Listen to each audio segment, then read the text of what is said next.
Jadi untuk 20 tahun, 2 dekade PPATK, saya ucapkan selamat, tetap istiqomah, tetap konsisten dengan apa yang udah dijalankan, menjaga kewibawaan marwahnya PPATK yang harus dijaga dari mulai zaman Pak Yunus sampai Pak Ivan ini, yang insya Allah juga kita tahu betul kapasitas dan kredibilitasnya.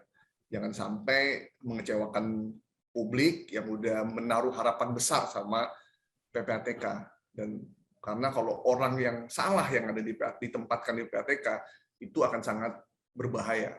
Jadi harus benar-benar orang yang bisa dipercaya oleh masyarakat. Jadi selamat 20 tahun PPATK.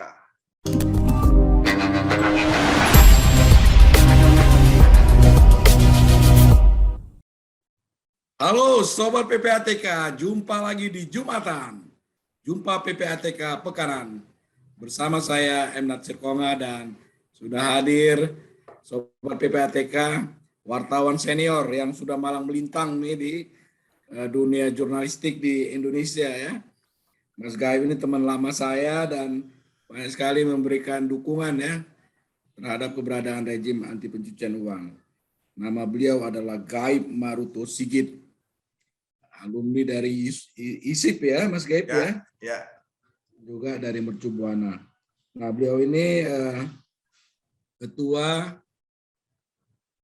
bidang hukum dan advokasi Asosiasi Media Cyber Indonesia. Dan kalau pengalaman jam terbang ya sudah nggak terbantahkan lah lagi ya. Jadi Mas Gaib, saya dan Sobat PPATK ingin banyak tahu nih Mas Gaib. Dari investasi bodong yang belakangan ini marak terjadi ya. Lalu kemudian masyarakat menyoroti itu dan juga banyak bertanya apa sih sebenarnya peran PPATK di dalam banyak kasus yang terjadi di Republik ini seperti apa gitu ya. Nah ini sejauh mana nih dari sisi Mas Gaib sebagai jurnalistik melihat keberadaan PPATK secara khusus dan umumnya melihat keberadaan rejim anti pencucian uang selama 2 dekade belakangan. Jadi kebetulan pas April nanti itu persis 20 tahun berdirinya PPATK dan rejim anti pencucian uang di Indonesia. Silakan Mas Gaib. Oke. Baik, Bang Natsir. Aduh, udah lama sekali kita nggak ketemu, nggak pernah ngobrol. Padahal kantor saya di Kebon Siri, kantor Bang Natsir ada di seberang istana. Pelemparan batu ya. Pelemparan batu aja. Cuman memang sekarang kantornya agak susah ya masuknya aja. Banyak yang jaga sekarang. Memang banyak orang nggak tahu ya. Sesungguhnya PPATK tuh harus dijaga. Itu salah satu aset strategis nasional tuh. Nggak boleh. Itu banyak data yang mahal di situ harganya. Dan negara bisa bubar kalau semua orang tahu. Ya, benar. Rahasia-rahasia yang ada di PPATK. Nah, 20 tahun PPATK sama dengan ini, G20-nya ini kan, G20 kan 20 sama tuh. Pas gitu kan. Nah, memang PPATK ini semenjak kemarin kasus Crazy Rich itu benar-benar karena Crazy Rich itu kan idola ya, Bang Natsir. Ini kita mulai dari yang terkini dulu ya. Iya. Baru kita bahas yang Crazy Rich itu kan idola. Banyak orang kepengen kayak gitu. Punya pesawat jet, istri cantik, punya mobil. Kalau ngasih hadiah nggak nanggung-nanggung, ada artis yang lagi main lomba gitu, main tebak-tebakan, tiba-tiba ada yang nebak ngasih 500 juta. Ada artis yang lagi lelang barang, tiba-tiba barangnya ditawar ada 20 juta, 30 juta, tiba-tiba ditawar 1 miliar. Kan, wah gila, ini orang udah viral di medsos, viral di mana-mana. Jadi bener-bener jadi orang kan nggak ngelihat dari mana asal uangnya. Pokoknya dia kaya raya, punya banyak perusahaan, punya banyak gerai, pulang balik pakai jet. Jadi semua orang di era medsos pengen kayak begitu. Gimana caranya? Main di YouTube segala macam lah gitu. Nah, tiba-tiba PPATK ngeluarin dugaan pencucian uang. Terus ada yang dipanggil polisi, bahkan udah sosok ini yang udah kaya raya terkenal itu tiba-tiba udah di penjara aja, udah pakai rompi. Berarti kan dahsyat banget nih laporannya. Sehingga yang terjadi adalah orang jadi, PPATK tuh apa ya gitu. Mungkin beberapa tahu ya, cuman nggak, bahkan singkatan PPATK itu banyak yang kebalik-balik, Bang Nasir. Ini kita harus aku ya, karena itu agak susah. Ada yang nyebut ini Mas Gaib, pejabat pembuat akte tanah kuburan.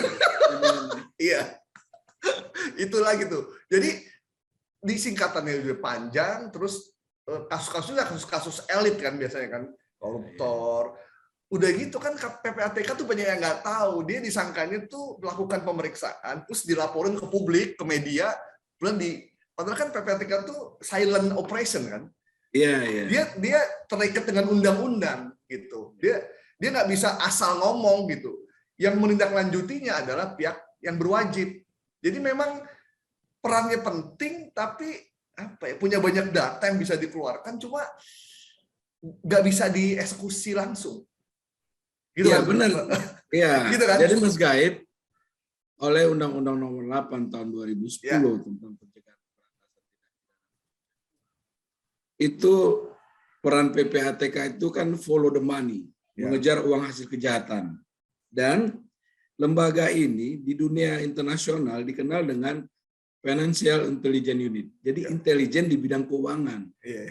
Yang banyak membantu penegak hukum. Dalam hal ini polisi, jaksa, KPK, BNN, pajak, bea cukai, dan seluruh PPNS yang melakukan penyidikan tindak pidana asal seperti kehutanan, perikanan. Nah, itu berhak menerima laporan dari PPATK untuk mereka tindak lanjuti. Jadi memang kami itu ya karena habitnya intelijen nggak bisa banyak berbuat atau memberi informasi kepada publik ya. Tetapi di lain itu kan ada undang-undang keterbukaan informasi publik, ada kewajiban moral kita, Mas Gaib, untuk edukasi publik, jangan sampai mereka dirugikan. Jadi itu bukan karena kita nggak mau selalu memberikan informasi kepada masyarakat. Nah itu, jadi sehingga kita dapat ya, karena reportnya semua detailnya ada di ini kan, ada di jaksa, aparat keamanan, ada di KPK, ada di BIN dan lain-lain kan. Jadi memang PPATK itu penyedia materi, yang materi itu sangat penting. Nah, eksekusinya tergantung dari lembaga-lembaga itu. Ini pandangan kita dari jurnalis ya. Sehingga banyak publik yang nggak begitu paham. Beda kalau PPATK punya temuan, dapat gitu seorang koruptor, temuannya dari ada money laundering, kemudian diumumkan langsung. Namanya ini, ada di sini, itu udah pasti PPATK yang nungguin di depan pintu udah banyak banget tuh. Udah pasti itu. Cuman kan undang-undangnya melarang itu. Betul. Undang-undangnya melarang itu. Jadi orang yang punya emas, tapi emas itu nggak bisa dimiliki, nggak bisa dipergunakan. Jadi nggak bisa taruh di sini, nggak bisa taruh di sini, nggak bisa taruh di sini. Kasih ke orang gitu kan. Nah, kasus craziness ini membuat banyak netizen, banyak para milenial, para Gen Z itu, money laundering. Maksudnya apa sih money laundering? Dia buka dong. Jadi Google search itu sempat tinggi ketika orang nyari money laundering itu apa, pencucian uang itu apa, skema Ponzi itu apa. Meskipun udah ada kemarin kasus-kasus yang umroh itu, cuman ini lagi karena banyak orang yang terlibat di situ. Ditambah dan lagi milenial ya, yang banyak korban. Banyak. Ditambah lagi yang menyampaikannya ketua PPATK-nya masih muda, ganteng pula. Jadi kalau kita kan udah tua nih. Pak Ivan tuh kan keren ya, maksudnya perawakannya muda gitu kan. Terus jadi makin dapat tuh gitu. Jadi PPATK makin dikenal oleh publik, tinggal maka pesan yang harus dikemas oleh PPATK, pesan-pesan yang ringan, yang mudah. Makanya kemarin saya sempat nawarin bikin podcast Pak Ivan tentang money laundering tanya jawab. Jadi orang bisa lebih cepat memahami. Karena kalau disuruh baca aja undang-undangnya gitu, wah udah orang kalau udah baca undang-undang udah malas deh. pengertian money laundering yang lebih niche gitu, yang lebih mudah dipahami oleh milenial, oleh para netizen tuh jadi lebih enak gitu. Nah, jadi momen ini mesti dimanfaatkan betul nih ketika para kreditors itu terjaring dan dia ada yang ketahuan money laundering, terus dibawa ke polisi, kemudian melakukan skema ponzi, ketuanya juga masih muda, ganteng, maka manfaatin nih begitu orang lagi euforia dengan kasus ini, jadi PPATK udah mulai dikenal lebih luas. Jadi biasanya dikenal sama wartawan, sama DPR, koruptor, beberapa orang tertentu. Nah sekarang udah makin meluas nih. Jadi kita terima kasih juga sama Credit nih PPATK nih. Ada kasus ini jadi orang jadi lebih paham gitu. Jadi momentum 20 tahun ini dapat banget, dan itu menurut saya keren gitu. Karena orang kan bingung ya, ini orang kok kapan, kayaknya kemarin masih jadi pegawai bank 4 tahun lalu, tiba-tiba udah punya perusahaan, udah punya segala, orang bertanya-tanya dari mana duitnya, dan nggak bisa menuduh. Nah, yang bisa melakukan itu adalah report keuangan ya kan, follow the money dari mana. Nah, akhirnya PPATK mengeluarkan itu dan kena money laundering. Yang kedua nih Pak Bang Nasir, akhirnya orang nanya lah, gue yang dapat duit dari orang itu gimana nasibnya nih? Kan gue cuma terima, apa salah gue? Gue nggak salah dong.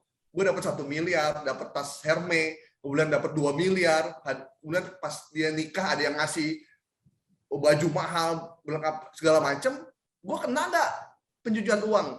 Akhirnya orang buka lagi tuh undang-undangnya. Oh kena ternyata, karena ini pengertian saya, kalau cuma dikasih doang, ya berarti kena itu. Nah itu kena pidana apa enggak tuh? Nah itu yang akhirnya jadi perdebatan. Sehingga orang beramai-ramai mulangin barang itu. Nah itu mesti dijawab sama PPATK. Sebenarnya pencucian uang itu selain orang yang kena, orang yang melakukan pencucian uang, yang menyembunyikan, memanfaatkan uang dari hasil tindak pidana itu, kalau memberikan uang ke istrinya, ke anaknya, ke sahabatnya, ke keluarga itu, orang-orang itu kena nggak? Nah itu yang kemarin jadi pertanyaan banyak pihak. Bener nggak yang dilakukan itu untuk datang ke Barreskrim, balikin duit 1 miliar. Ada juga yang enggak, gue nggak merasa bersalah, uang 1 miliar udah habis, gue balikin gimana? Nah itu Bang Nasir yang terjadi. Nah itu gimana Bang? Sekarang saya nanya juga nih. Jadi dalam banyak hal ketika saya diundang oleh stasiun TV, radio, itu saya jelaskan juga itu memang di dalam Undang-Undang Nomor 8 Tahun 2010 tentang pencegahan pemberantasan tindak pidana pencucian uang, kalau pelaku utamanya selalu itu penyidik mengenakan pasal 3, pasal 4, pasal 5, dan pasal 10 ya. Tapi khusus tadi orang-orang yang ada di dekat dan ataupun menerima uang hasil kejahatan itu bisa dikenakan pasal 5. Pasal 5 itu patut menduga orang itu menerima uang hasil kejahatan. Contoh kasus ketika kasus Melinda D ya, Mas Gaib ya. Itu kan suami sirinya itu menerima mobil, apartemen gitu kan. Ya. Dan dia patut menduga. Hakim ketika di persidangan bertanya kepada terdakwa ini, kamu tahu nggak pekerjaannya berapa, di mana, hasilnya berapa, penghasilannya. Lalu kamu yakin dia dengan sebagai di bank dengan gaji sekian mampu membelikan kamu rumah, apartemen, atau dan lain-lain. Gitu juga dengan Adelia yang artis dangdut itu kan. Ya. Nah, jadi dan ini problem juga bagi kita, khususnya teman-teman ataupun saudara kita yang perempuan. Banyak sekali Mas Gaib digunakan sebagai sarana melakukan pencucian uang. Anak gadis dipacari sama bule ganteng dan kaya lagi kan. Siapa yang nggak terpesona kan? Lain terpedaya juga. Nah begitu buka rekening di bank, ATM sama bukunya diminta nih sama si bule. Lalu kemudian buku dan ATM tadi digunakan untuk alat transaksi uang dari hasil pengedaran narkoba. Kena ini perempuan, kaum Hawa tuh banyak menjadi korban di pasal 5 ini Mas Gaib. Ini harus hati-hati. Oke, Bang Nasir, kan banyak juga nih pertanyaan. Jadi kalau misalkan kita yang tiba-tiba ada orang ngasih duit 500 juta. Ini uang apa, bro? Itu hadiah buat lu. Nah, kita merasa nggak wajar nih kayaknya. Nah, terus kita melaporkannya kemana tuh? Sementara kita juga itu sahabat kita nggak tahu uang dari mana. Apa kita bertanya atau seperti apa, itu satu. Yang kedua, misalkan kita di media atau ada teman lain jual barang, tiba-tiba harga barangnya 300 juta, dia ngasih 1 miliar ke kita. Nah, terus kita kan patut menduga harusnya kan, lah kok harganya mahal banget. Ya nggak apa-apa, itu sebagai persahabatan. Nah kita kan sebagai masyarakat penerima bingung tuh, ini gimana ya, satu sisi uangnya gede juga, terus kita mau laporin ini gimana. Nah itu yang akhirnya muncul sekarang nih. Kalau ditolak sayang juga itu Mas Gaib. Iya. Nah sekarang akhirnya orang timbul kesadaran, oh berarti sekarang kita harus hati-hati nerima hadiah dari orang yang nggak jelas. Kalau pengusaha jelas kan enak nih, ada pengusaha ini, oh dia udah ada real estate di mana-mana, dia punya ini ngasih sebagai hadiah, kita bisa terima.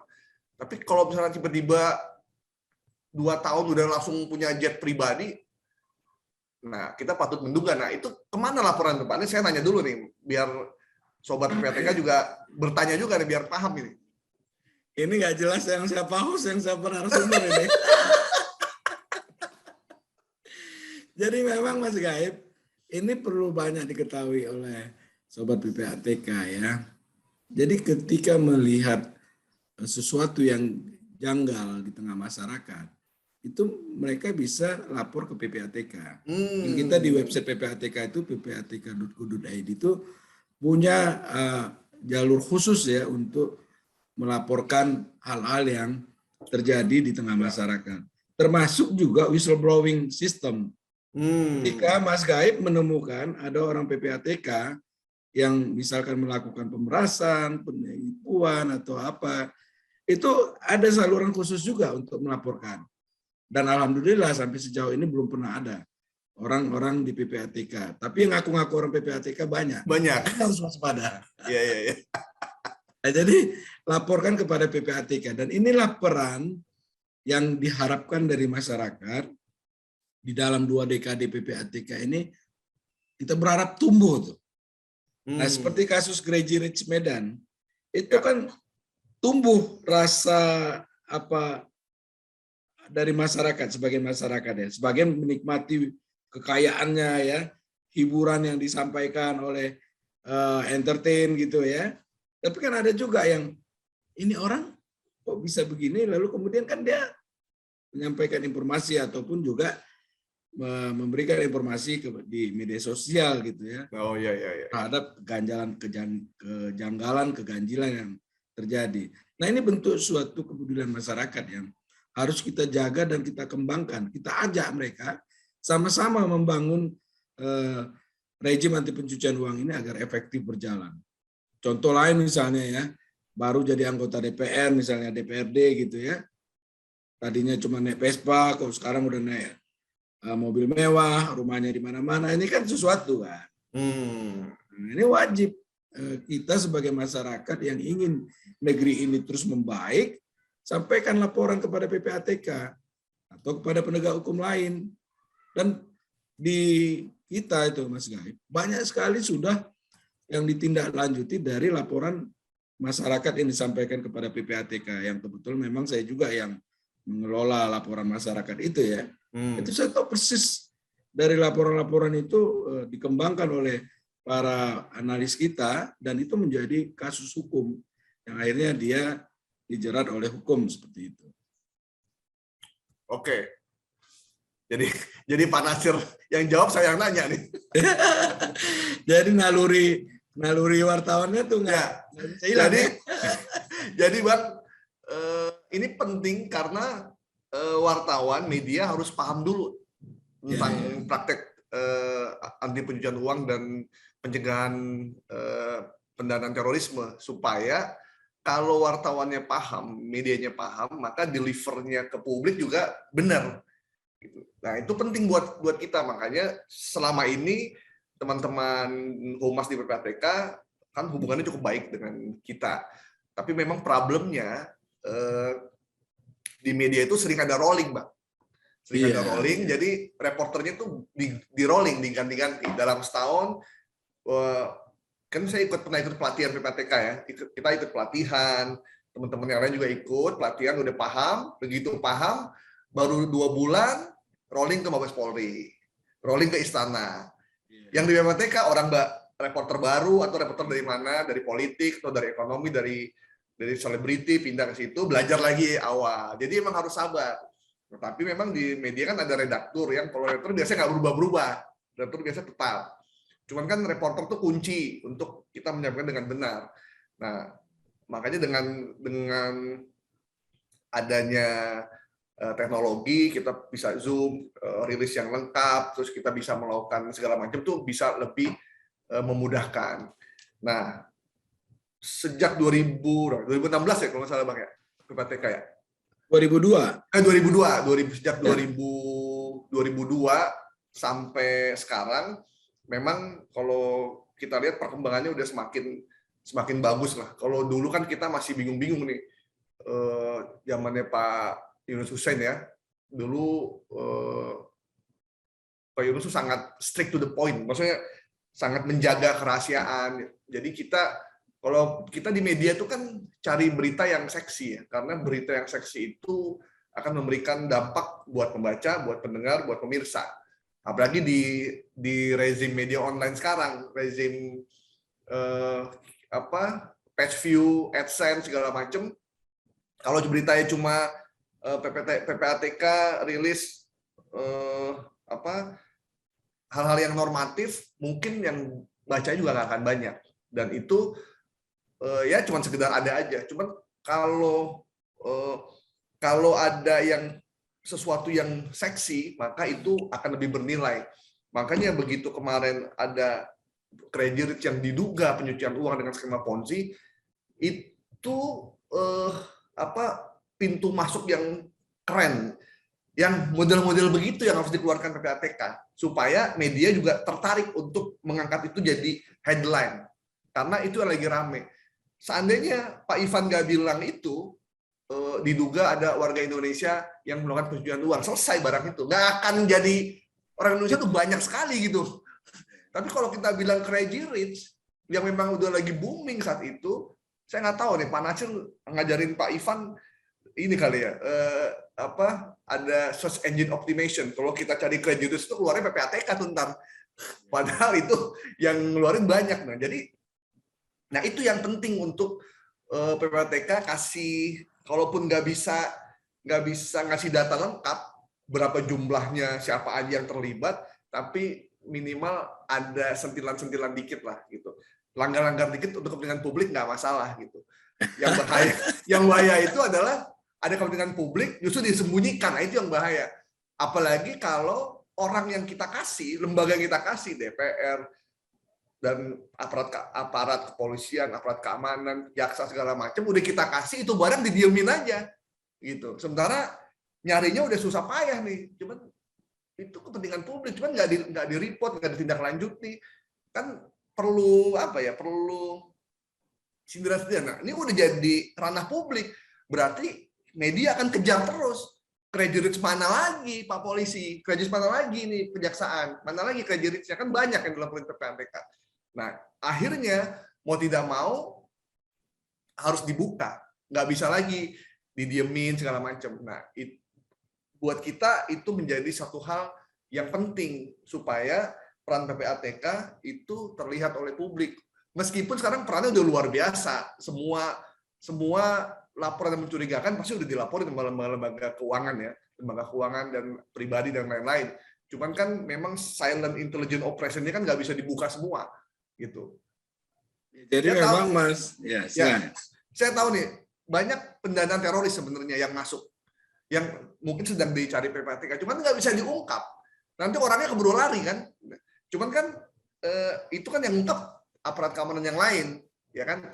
Dana KPK terima nih laporan, oh ini pakai buat ini, sampaikan kemana, ke lembaga yang berwajib, yang berwenang, nanti mereka yang menindaklanjuti kebenarannya.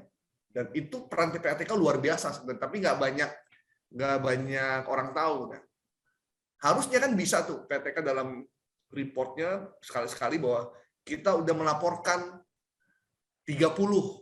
Nah, saya nggak tahu udah boleh apa enggak tuh. 30 transaksi mencurigakan terkait pendanaan teroris. 30 ya berarti ya. Ada 30 berarti ada 30 terduga atau 30 orang yang diduga melakukan pendanaan teroris dari berbagai lembaga gitu.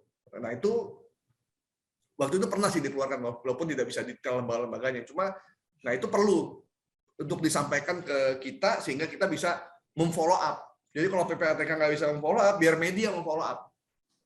Kasihnya kemana, kita tanya gimana follow up-nya. Pencucian uang yang dilakukan oleh orang Indonesia yang ada di luar negeri atau di sini, berapa orang, nggak usah sebut nama, tapi orangnya aja kita bisa follow up. Karena itu tugas kita sebagai media, menjaga harapan publik dan keterbukaan informasi publik. Gitu. Kan kalau di PPATK kan kita kalau di Undang-Undang KIP kita nanya nih ke PPATK, saya mau tanya, misalnya saya di media, saya mau bikin investigasi, saya tanya ke petugas keterbukaan informasi publik, PPID, siapa aja yang terlibat, berapa jumlah uang kredit, kan nggak bisa diungkapkan, meskipun itu di undang-undang, karena di undang-undang PPATK sendiri nggak bisa dibuka gitu. Yang bisa hanya di kepolisian secara resmi untuk mengungkap itu. Nah itu yang Bang Nasir yang jadi cerita dari saya sedikit. Ya Mas Gaib, jadi informasinya sungguh menarik dan bermanfaat, bernilai tambah ya buat Sobat PPATK dan buat PPATK sendiri tuh apa yang disampaikan oleh Mas Gaib. Jadi memang untuk melakukan edukasi kepada publik secara langsung kan kita punya keterbatasan memang. Tapi kalau lewat media sosial, website PPATK, dan kami sedang menggalakkan juga PPATK mengajar, ya. Lalu kemudian ada diskusi kontemporer. Ya. Nah ini terus kita lakukan, termasuk dengan rekan-rekan wartawan. Tapi memang juga karena keterbatasan beberapa hal ya, setahun itu cuma beberapa kali kita bisa ketemu secara langsung kan. Nah, tapi kalau diskusi apa itu bisa sering kita bisa lakukan Mas Gaib. Nah yang kedua tadi tentang kenapa PPATK tidak banyak mau gitu ya menyampaikan karena ada informasi yang penting buat masyarakat.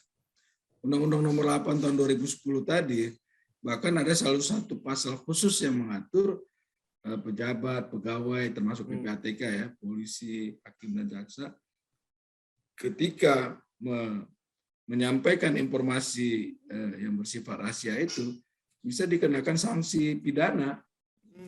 Nah, jadi itu yang kita jaga, jangan sampai kita juga menjadi tersangka, terpidana ya karena membuka rahasia ya. Rahasia. Karena memang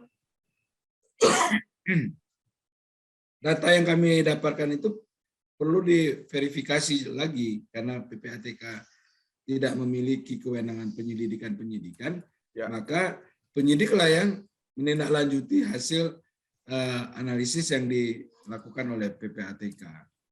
Nah, seperti itu. Tapi kalau ada ininya nih, ada kalau di kita tuh ada semacam ininya Mas Gaib.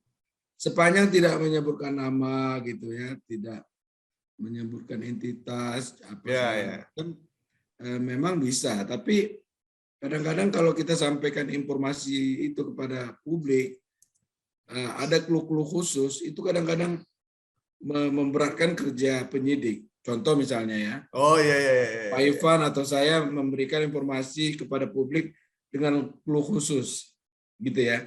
Dan itu ditangkap oleh pelaku. Kasus yang sudah dibangun berlama-lama itu kadang bisa bertahun dengan effort yang cukup berat, itu bisa ambiar hanya dengan clue. Dengan clue yang kita sampaikan. Itu kita juga jadi menjaga dua sisi. Di satu sisi kita harus melakukan edukasi kepada publik, di satu sisi kita juga harus menjaga apa yang sudah kawan-kawan kita lakukan di penyidik ya, di polisi, di KPK dan lain-lain. Jadi dua hal itu menjadi sebuah pertimbangan utama yang kita lakukan ketika menyampaikan sebuah informasi. Ini saya dapat insight yang luar biasa nih dari Bang Nasir nih. Saya baru ngeh, oh iya bener juga. Udah follow the money orang bertahun-tahun, begitu dapat bikin press conference, kasih kode dikit, orangnya langsung menghilangkan jejak. Iya, cepat sekali dengan teknologi sekarang, Mas Gaib. Iya kan? Dana saya yang ada di perbankan dalam hitungan detik udah bisa berpindah, bahkan ke luar negeri. Bagaimana tuh penyidik nanti effort yang harus dia kerahkan untuk mendapatkan aset tadi, yang harusnya udah bisa disita, dirampas gitu kan? Jadi memang yang perlu yang dilakukan sekarang berarti Bang Nasir, saya udah sampaikan juga ke beberapa teman di PPATK, adalah kesadaran dari banyak pihak, lembaga terutama yang menyediakan jasa keuangan ataupun lembaga yang melakukan transaksi penjualan pembelian untuk membiasakan melakukan transaksi non tunai, karena mereka harus punya kesadaran itu supaya follow the money-nya Bang Nasir gampang nih, karena kalau dia uang cash kan susah tuh kita ngelihatnya.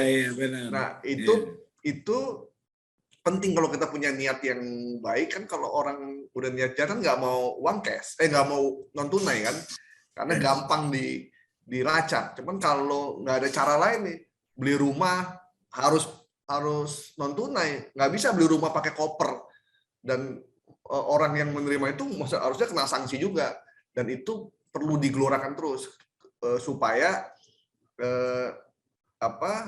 campaign anti pencucian uang dan pencegahan terorisme itu gampang untuk mudah dan membantu PPATK juga dalam melakukan pelacakan. Nah itu yang penting. Nah kemarin saya sempat juga, tapi dulu ya Pak, kita sempat ke satu lembaga, salah satu kelemahan PPATK adalah undang-undangnya memang menurut saya satu mesti direvisi supaya kekuatan PPATK lebih powerful, jadi nggak nanggung-nanggung gitu. Kalau bisa PPATK langsung melakukan eksekusi, melakukan pembekuan duit. Jadi kalau ada orang yang curiga, dibekukan aja.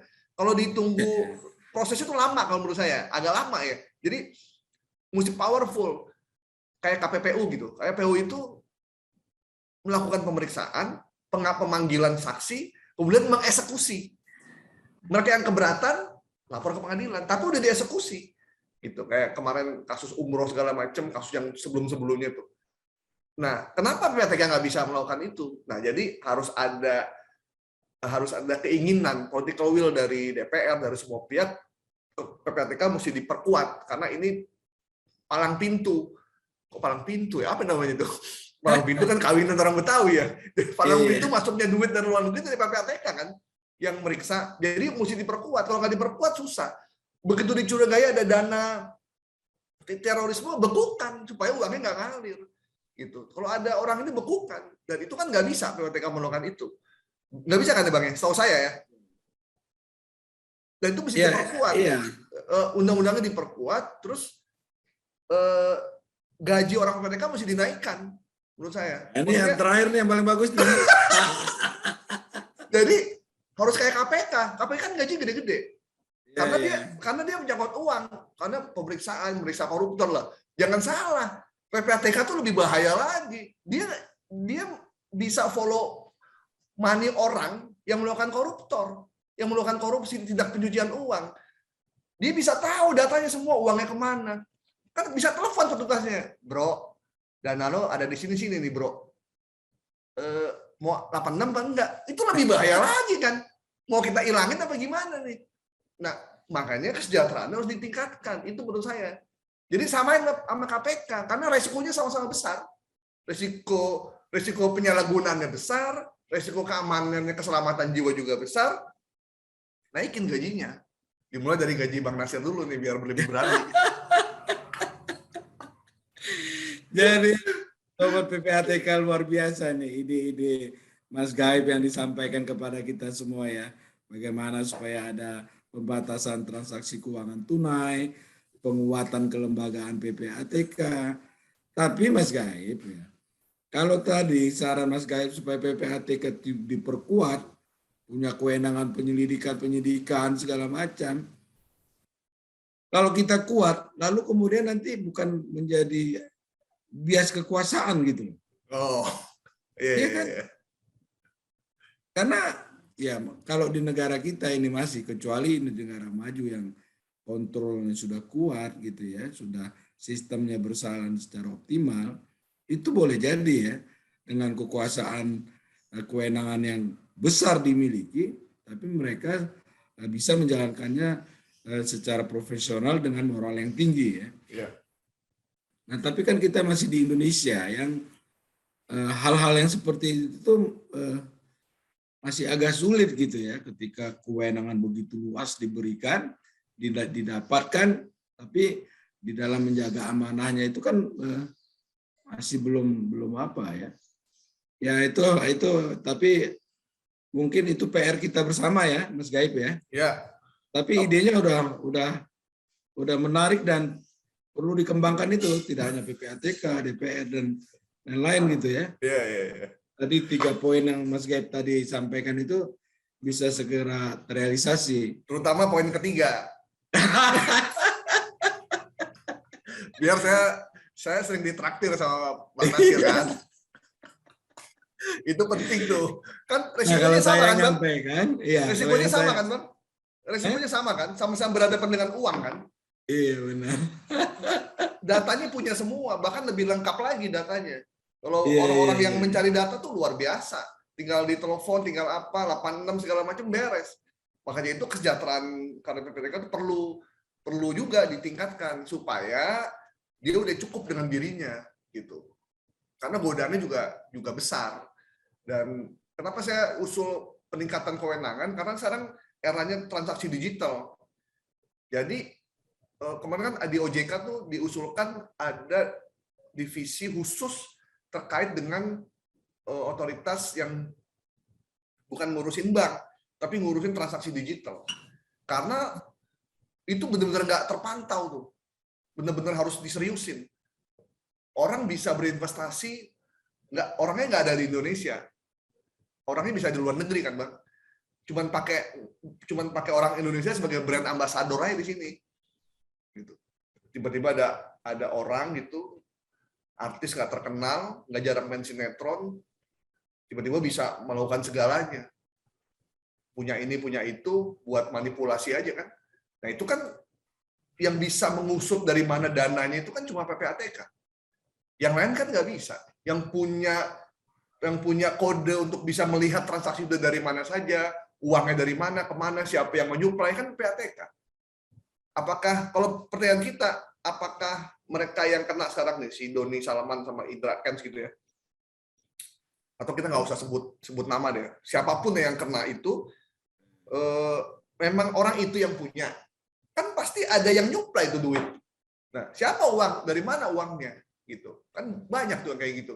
Dan itu kan datanya ada di PPATK, pasti ada datanya, yakin saya. Cuman kan nggak bisa dibuka. Apalagi kalau ternyata yang menyuplai itu adalah orang yang punya begitulah gitu kan, nggak bisa dibuka. Ya udah, akhirnya sampai di situ aja udah, sampai di Indra sama di Doni aja, cukup sampai di situ. Gitu Bang. Jadi memang harus, ini makin lama makin bahaya nih obrolan kita. Ya itu dia Mas Gaib. Kalau kita turutkan ini dengan Mas Gaib yang begitu jam terbangnya begitu tinggi, pengalaman yang banyak, ide-ide yang selalu memberikan pencerahan ya. Ini kita sehari semalam nggak selesai nih. Cuman karena kita keterbatasan waktu nih Mas Gaib. Iya. Nah, kita sudahi sampai di sini dulu, lain waktu kita bisa sambung lagi. Kalau bersih, kenapa harus risih?